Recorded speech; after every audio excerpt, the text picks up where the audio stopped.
Il arrive au club, il dit « Ok, je prends cette équipe, ne sont pas dans mes plans Ronaldinho, Deco et Samuel Eto'o. » Non seulement il se trompe, et il se trompe profondément. Mais déjà, bon, vous connaissez ce business de la presse, les télévisions, il y a souvent des enfants qui sont beaux, d'autres qui le sont moins. Et moi, j'ai toujours été l'enfant qui était moins beau. Et c'était mon rôle, mais seulement j'avais un rôle très important dans le vestiaire où je pouvais tout dire à n'importe qui en le regardant dans les yeux. J'ai une blessure au ménisque, je prends 7 mois et je décide d'aller faire ma rééducation dans ma maison à Majorque. C'était une erreur parce qu'à ce moment-là, il n'y avait plus le dialogue. Et quand vous avez un vestiaire comme celui du Barça avec des grands joueurs qui ne peuvent pas se parler, il y a un souci. Parce que la force du Barça, c'est que c'était un groupe de jeunes qui aimaient s'amuser ensemble. Quand on rentrait dans un stade, on voyait qu'il y avait une certaine complicité. On partageait plus que des entraînements, plus qu'un match de football. On se retrouvait pour dîner, on se retrouvait pour danser, on se retrouvait, on avait nos petits secrets. Et tout ça, quand je reviens, était mort. Était mort.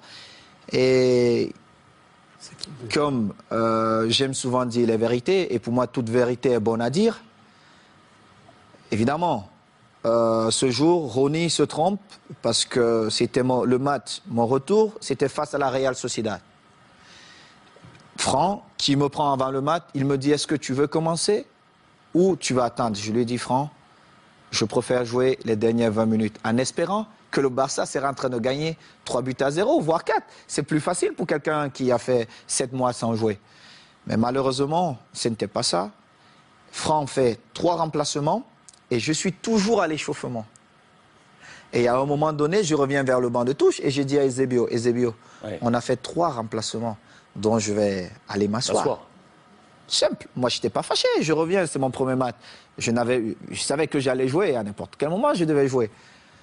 Et Franck, qui va en conférence de presse, et on lui pose une question, mais pourquoi Samuel n'a pas joué? Il dit, oh, moi je ne sais pas, mais je l'ai envoyé à l'échauffement et il n'a pas voulu. Mais pourtant, j'étais à l'échauffement et je suis revenu et il avait fait 3 remplacements. Et Ronny, qui ne parlait pratiquement jamais à la presse, ou quand il passait, c'était le sourire et il partait. Et il sort une petite phrase. Moi, à ce moment-là, je me dis, mais est-ce que ce mec est normal? Parce que si quelqu'un n'était pas exempt de tout reproche, c'était Ronny. Mais on l'aimait comme ça. Et on le savait.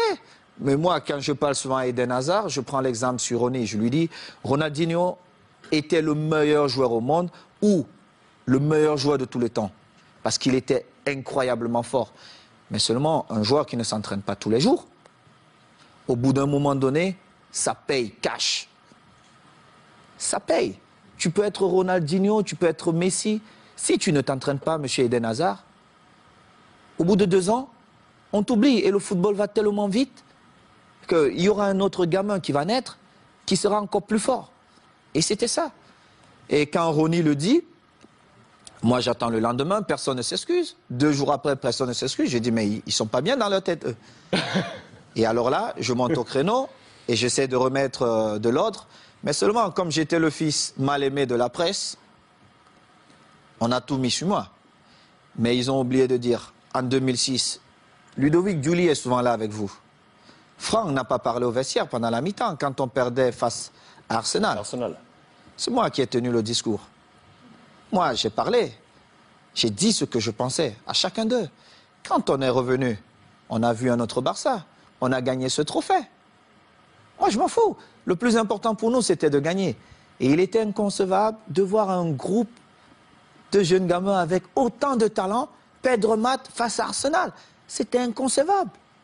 Et du coup, comment vous avez pris ce message quelques semaines plus tard, lorsque Guardiola qui arrive dit « Moi, Eto'o, Deco, Ronaldinho, c'est dehors ». Mais j'ai d'abord rappelé à Guardiola qui n'a jamais été un grand joueur. Il était un bon joueur.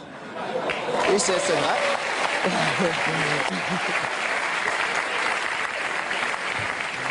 Mais c'est vrai. Je le lui ai dit. Et j'ai rappelé au passage, si c'est le coach, lui, ce qui me le dit, je dis, ok, je ne peux rien dire. Comme joueur, on connaît aussi Pep, mais surtout comme entraîneur, Il n'avait rien démontré pour qu'il arrive dans un vestiaire comme le Barça. Il ne connaissait même pas l'histoire du vestiaire et qu'il se mette à dire certaines choses. Et en plus, ce qui me faisait encore plus mal, c'est qu'ils inventaient des choses que la presse relayait. J'ai eu cette discussion avec lui et j'ai eu une très très belle offre pour aller jouer 6 mois en Ouzbékistan où on me payait 26 millions de dollars. Et dans son bureau, avec Tiki, il me dit « Oh Samuel, ça peut te faire du bien, vas-y. » Et je lui ai dit « Celui qui va te faire gagner, c'est Eto'o. Mais tu viendras me demander pardon. » Et je suis resté à ma place. J'ai continué à m'entraîner, nous sommes allés aux États-Unis et nous étions à Houston, dans le vestiaire. Il dit avant le match, ok, nous allons changer de dossard. Oh, tout le monde dit, oh, c'est l'entraîneur qui le fait maintenant, c'est surprenant. Et il dit, Titi, tu vas prendre le numéro 9 de Samuel. Titi Henry. Oui, Titi Henry, tu vas prendre le numéro 9. Et Titi était bien content. Et Eto'o portera le 14. Tout le monde était surpris. Et c'était un manque de respect total. Et je ne pouvais pas l'admettre. Parce que j'avais quand même écrit une belle histoire, même si elle devait s'arrêter là, au Barça. J'avais beaucoup fait pour le club. Que ce soit dans les stades, mais surtout en dehors du stade. En dehors du stade. J'ai toujours été là pour tous mes coéquipiers, pour tous les clubs. Vous êtes resté 1 an avec Pep. Je vais vous dire. Alors, il joue, je suis au banc de touche. Quelques jours plus tard, on joue contre une équipe de Mexico, Chivas. Chivas. Et il a le malheur de me donner 20 minutes. Et je crois qu'il pouvait se tirer une balle dans la tête. Et les 20 minutes, je marque 3 buts.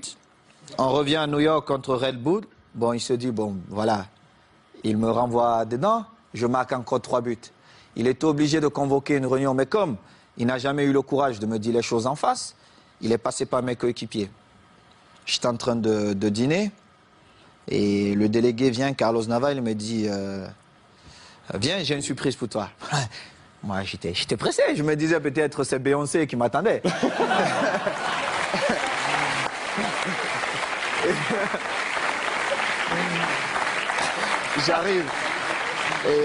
J'arrive dans cette suite et je vois Jorquera, Oleguer, non pas Oleguer, Puyol. Les jeunes du Barça.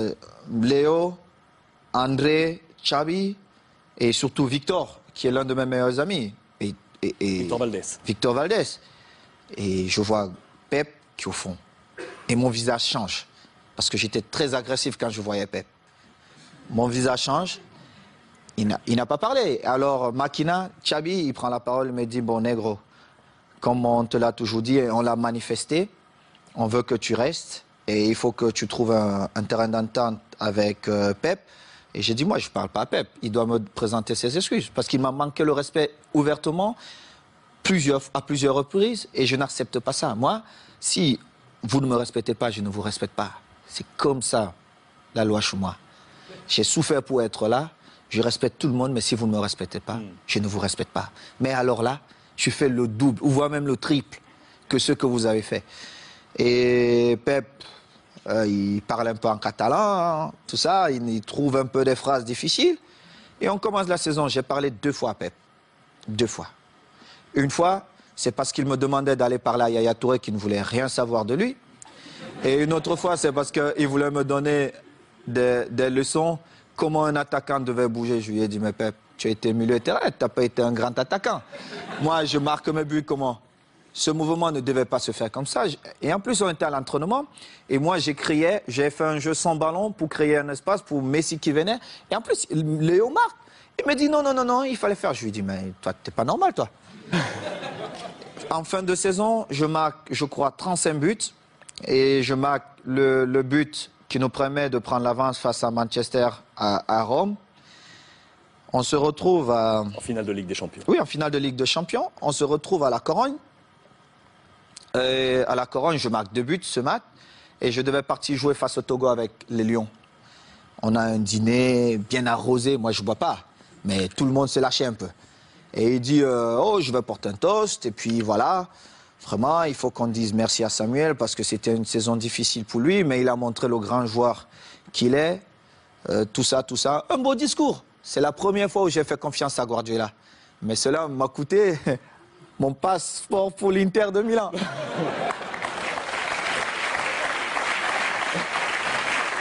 Et du coup, quand vous l'avez croisé ensuite à l'Inter, parce que vous l'avez croisé, on a une belle photo de vous en poignée de main. Regardez mon visage.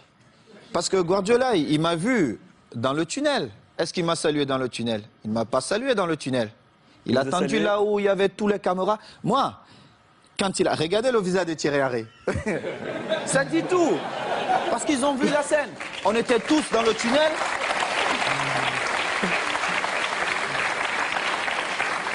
Regardez Léo Messi.